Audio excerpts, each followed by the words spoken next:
మన కేసీఆర్ ఉన్నప్పుడు పేదల పెళ్లిళ్ల కోసం కళ్యాణలక్ష్మి, షాదీ ముబారక్ తేవడం జరిగిందని, రాష్ట్రంలో 13 లక్షల మందికి 12,000 కోట్లను అందచేయడం జరిగిందని మాజీ మంత్రి ఎమ్మెల్యే హరీష్ రావు తెలిపారు.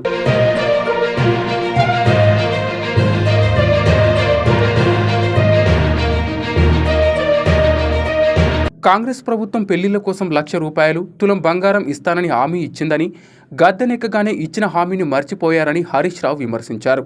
రాష్ట్రంలో 24 గంటల కరెంట్ ఇవ్వడం లేదని, కరెంటు కోతలు మొదలయ్యాయని ఎమ్మెల్యే హరీష్ రావు తెలిపారు.